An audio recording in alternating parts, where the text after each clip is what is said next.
If you've ever woken up on Monday morning feeling like you just flew overnight from New York to Paris, you may want to pay attention. On today's episode, we're talking about social jet lag, and it's not just for those late night partiers. I'm Jay, and this is Somnilopod.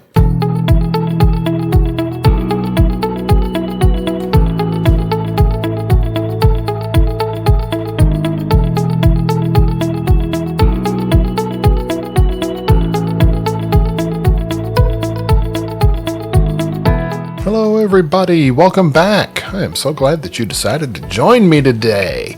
Now for millions of adults, Monday morning really does feel like jet lag.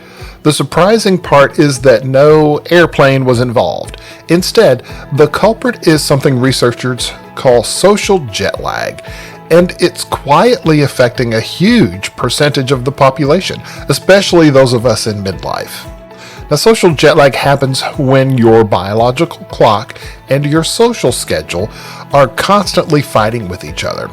During the work week, you wake up early for jobs, school schedules, or family responsibilities, but when the weekend arrives, many people stay up later and sleep in to catch up. On the surface, that sounds harmless. In fact, it sometimes feels like self-care.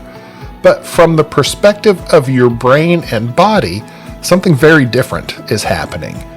Your internal clock, the circadian rhythm, is being pushed into two different time zones every week. Now, every cell in your body is guided by circadian rhythms. These rhythms regulate sleep, wake cycles, hormone release, digestion, body temperature, even immune function.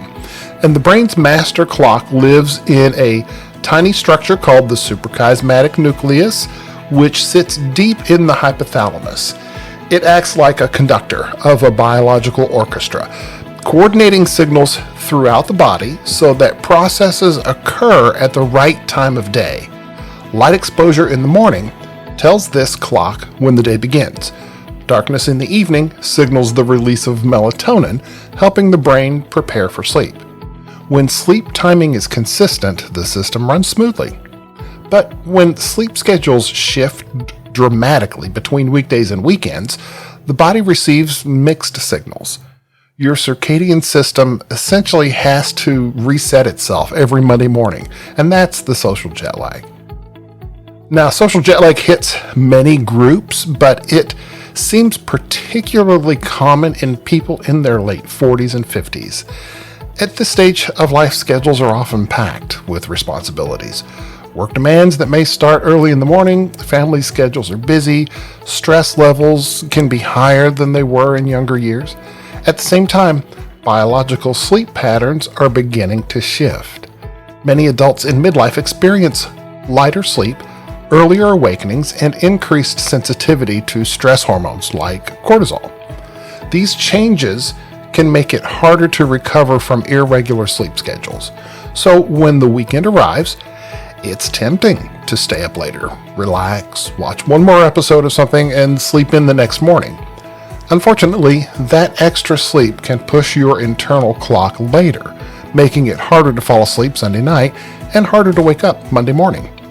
That familiar feeling of Monday fatigue is often not just about the work week returning, it's circadian misalignment. Researchers are increasingly discovering that social jet lag isn't just an inconvenience. Over time, it may affect several aspects of health. Studies have linked irregular sleep timing with changes in metabolism, insulin sensitivity, and appetite hormones. When the body's clock is consistently shifting, the timing of digestion and glucose regulation can become disrupted. That may help explain why circadian disruption has been associated with increased risks of weight gain and metabolic disorder. Moods can also be affected. When sleep timing is inconsistent, the brain's regulation of neurotransmitters like serotonin and dopamine can fluctuate. Many people notice that after a weekend of late nights and sleeping in, they feel slightly foggy or irritable early in the week. Cognitive performance may also dip temporarily. Attention, reaction time, and memory tend to be the strongest when sleep timing is stable. In other words, brain likes rhythm, and social jet lag disrupts that rhythm. One of the most interesting aspects of social jet lag is that it's often created by good intentions. People who don't get enough sleep during the week naturally try to recover on the weekend.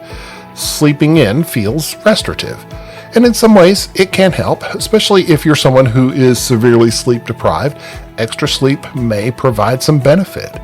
But large swings in sleep timing, sometimes 2 to 3 hours later than normal, can push the circadian clock in a different direction. It's similar to flying across time zones on Friday night, then flying back again on Sunday. Your body spends the early part of the week trying to catch up. Fortunately, the solution to social jet lag really isn't complicated. The goal isn't perfection, it's consistency. Most sleep scientists recommend keeping sleep-wake time within 1 hour of your usual schedule, even on weekends. This keeps the circadian clock anchored. Morning light exposure also helps stabilize rhythms. Stepping outside within the first hour of waking sends a powerful signal to the brain that the day has begun. Even small habits can make a difference. Keeping sleep and wake times relatively stable, getting natural light in the morning, and avoiding dramatic shifts in bedtime can help the body maintain its internal rhythm.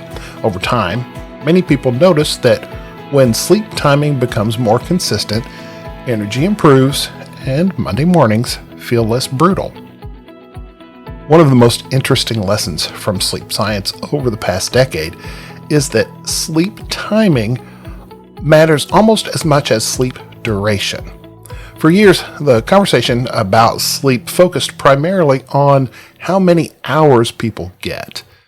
Now, researchers are recognizing that when you sleep and how consistent that timing is may be just as important.